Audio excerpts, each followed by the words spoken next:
Ciao ragazzi, io sono Riccardo, bentornati nel mio canale YouTube. Oggi vedremo il set di punte e chiave a bussola Impact della Parkside, comprati il 10 ottobre 2022 a 12,99 € a Lidl. Allora, sono degli inserti diversi dai soliti, perché sono più robusti e più resistenti. Infatti Impact si riferisce proprio al fatto che possono essere utilizzati con gli abitatori di impulsi che hanno una forza maggiore, ma si possono utilizzare ovviamente anche con gli abitatori classici, insomma sia quelli piccolini a batteria che gli abitatori un pochettino più potenti anche a corrente elettrica, quindi trapani eccetera. Oggi vedremo come sono fatti sia la finitura, la robustezza, faremo un paio di test, guarderemo anche la scatolina, questa volta è leggermente diversa dalle altre ma tutto sommato diciamo uguale, e insomma vediamo se è una spesa che vale e come si comportano durante l'utilizzo. Quindi iniziamo. E allora, quindi sul bancone abbiamo la nostra cassettina con gli inserti e le bussole, la confezione e poi quello che utilizzeremo per fare questi test, più un paio di cassettine per fare dei confronti. Allora, questa è una cassettina in plastica che ci permette di alloggiare e trasportare comodamente il tutto, perché tutto è disposto nel modo corretto. Ci sono delle piccolissime differenze stupide, però ve le dico perché le ho notate. Allora, innanzitutto l'alloggiamento dei bit in questo caso è rotondo, invece le volte precedenti era esagonale, quindi c'era una leggera cura in più che si riflette anche nell'apertura, molto più fluida. La robustezza, tenendo fra le mani questa scatolina, mi sembra migliore di questa. Come vedete qua sono sagomati esagonali, quindi ci vanno perfettamente, stanno al loro posto in ordine.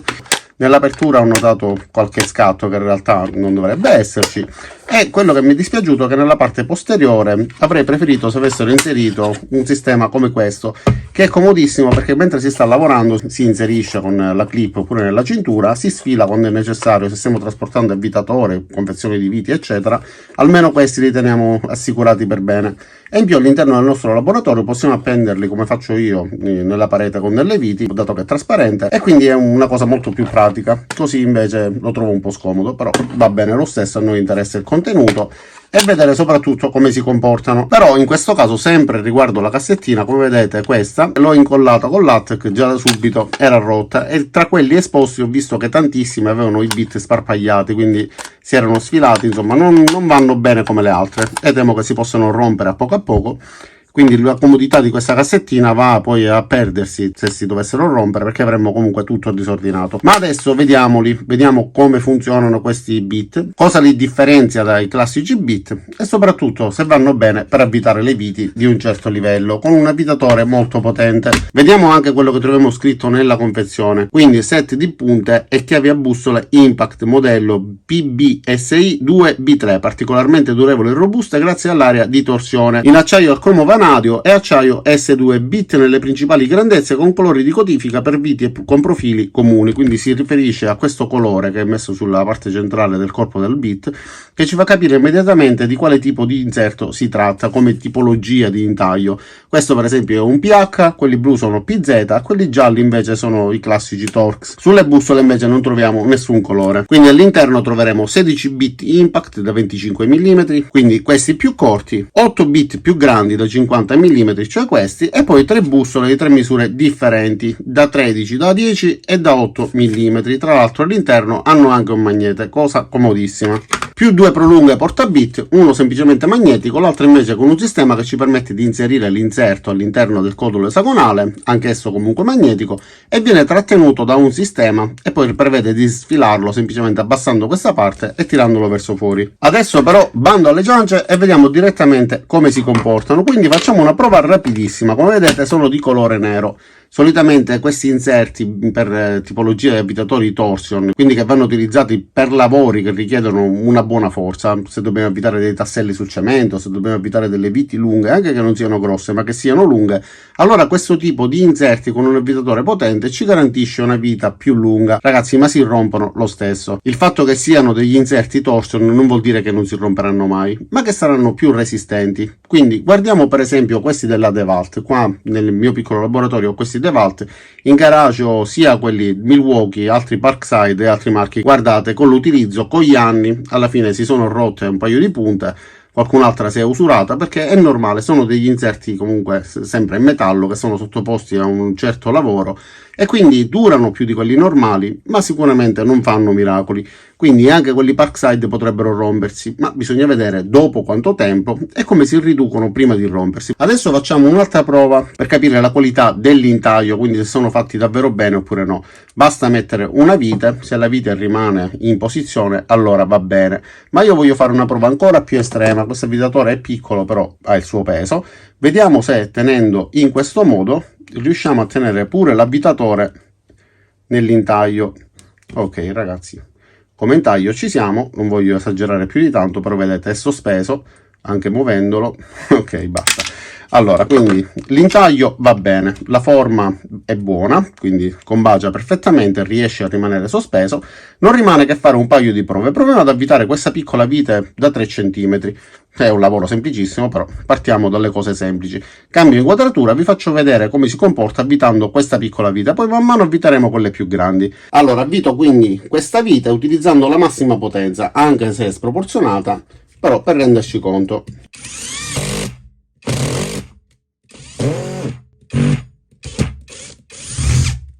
Ok, adesso proviamo con una vite più grande. Passiamo a una PZ3.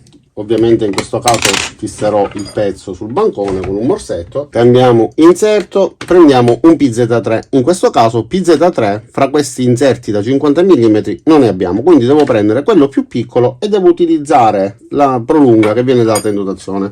Utilizzo questa magnetica, quindi la inserisco nell'avvitatore e proviamo con questa vite. Non si vede, non rientra nell'inquadratura, quindi sposto leggermente, scusate il disordine eccessivo, e vediamo come si comporta questo inserto.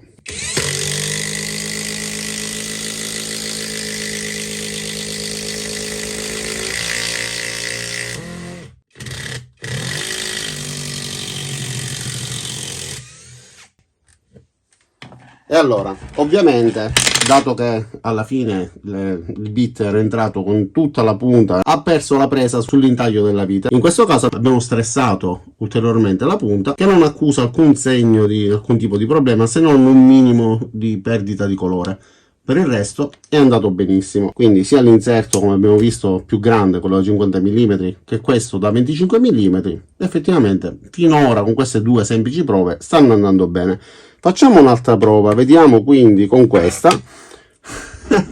Questa volta utilizziamo quest'altro tipo di prolunga che ci permette di fissare al suo interno il bit, e quindi in questo caso non si può sfilare nemmeno involontariamente, deve essere tirato appositamente quando decidiamo di rimuoverlo. Quindi proviamo con questa enorme vite, ragazzi, non rientra tutto nell'inquadratura, ma comunque si vedrà la vite man mano che va entrando nel legno.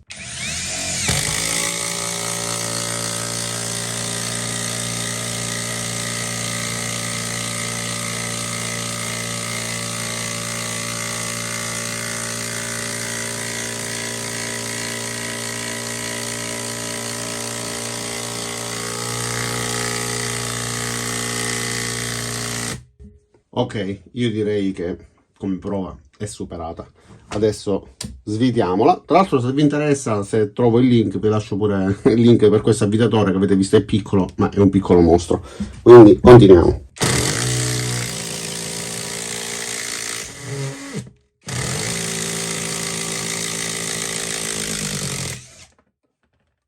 Ok, sarà bollente, quindi lo prendo così.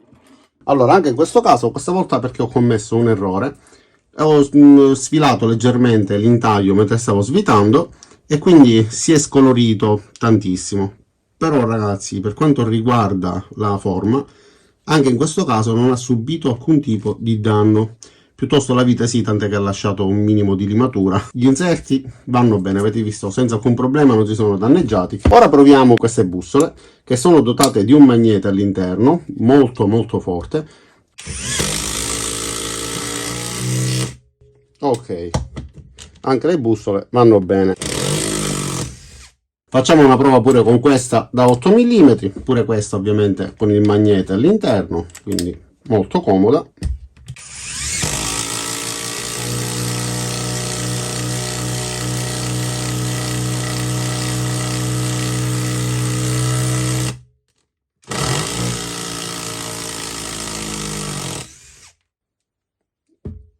Ragazzi, per me vanno benissimo. Certo, sono del parere a caldo, una prova rapidissima, non posso fare 2000 prove per vedere quanto durano nel tempo, però così ci rendiamo già conto, insomma, del fatto che come inserti sono robusti. Effettivamente queste prove le ho fatte anche con gli inserti classici. A volte mi è successo che qualcuno si sia danneggiato, ma nella maggior parte delle volte, anche con queste prove, devo essere sincero, pure gli inserti normali hanno resistito. Io quello che posso dirvi che da queste prove, avendo fatto questi test, è che comunque non si sono rotti, quindi che se dovete utilizzarle per avvitare delle viti che richiedono una buona forza con degli avvitatori potenti, vanno benissimo. Sicuramente se le utilizzate con un classico avvitatore e se fate dei lavori normali da hobbista, quindi delle viti da 3-4 cm come la prima che abbiamo avvitato, delle viti di questo tipo, ragazzi, vi dureranno un'eternità, perché sono effettivamente più robusti, hanno un intaglio fatto bene. Vediamo ora questi porta inserti.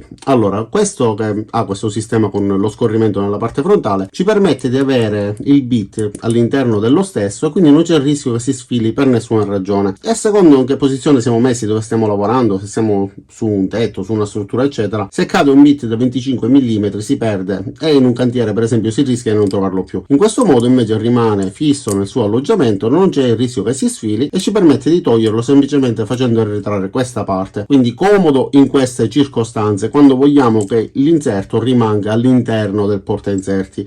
Però ci sono tante situazioni dove invece non è necessario e basta avere semplicemente un piccolo magnete, comunque con una buona forza. Quindi in questo caso siamo agevolati perché possiamo tranquillamente cambiare con una mano tirando un inserto e inserendo l'altro, senza dover per forza, come facciamo con l'altro, utilizzare una mano per abbassare e l'altra per sfilare. Per quanto riguarda il codolo sia degli inserti che del porta inserto, come vedete abbiamo questa rientranza che serve proprio per bloccarli sia all'interno di alcuni cricchetti che hanno la sferetta che all'interno di questo alloggiamento esagonale, che ci permette tramite una sferetta di tenerlo in sede. Un minimo di gioco è normale. Quello che dovete verificare quando li comprate è che siano dritti, non che accade nulla se siano storti, perché devono semplicemente avvitare delle viti. Però durante il lavoro, se l'inserto è storto, vi può fare oscillare il braccio. Se sono 2 o 3 viti non succede nulla, ma se state avvitando 50-100 viti, effettivamente alla fine del lavoro ne risentirete nel vostro polso. Quindi lo mettete in un avvitatore, non nell'avvitatore di impulsi, perché questo tipo di mandrino non sempre è dritto, ma se lo mettete in questo tipo di avvitatore,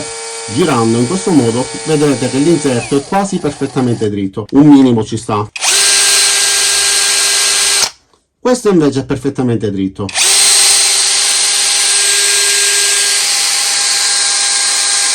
Quindi se li trovate tutti e due così dritti va bene, altrimenti non oltre questa oscillazione che avete visto in questo esemplare. Se di più, ripeto, si lavora male e non vi conviene. Quindi ne vale la pena o non ne vale la pena? Secondo me sì, perché costa solo 12 euro e perché ci dà la possibilità di avere 29 pezzi, tra cui queste 3 bussole con il magnete all'interno, che effettivamente sono comodissime. Trovate tutto già pronto con gli spazi studiati per bene, gli inserti che sono più robusti di quelli normali, quindi con 12 euro effettivamente potreste acquistare un prodotto che, se utilizzato all'interno di un laboratorio di un hobbista, possibilmente vi durerà decenni. Come da tanti anni ho diversi inserti di altre marche, anche sottomarche, che utilizzati per esempio per le stampanti 3D o per lavori che non richiedono forza estrema, mi stanno durando tantissimo tempo. Questi vi permettono anche di osare e di utilizzarli con degli avvitatori più potenti per delle viti che richiedono qualcosa, insomma, con un po' di forza in più. Detto questo, non mi rimane che ringraziarvi di aver visto questo video fino in fondo. Spero che questo video vi sia piaciuto, vi sia stato utile o vi abbia tenuto anche semplicemente compagnia. Vi invito ad iscrivervi al mio canale, cliccare sul pollicione all'insù qua per farmi capire che il video vi è piaciuto, cliccate sulla campanella anche per attivare le notifiche dopo esservi iscritti e ci vediamo ai prossimi caricamenti. Ciao da Riccardo e a presto!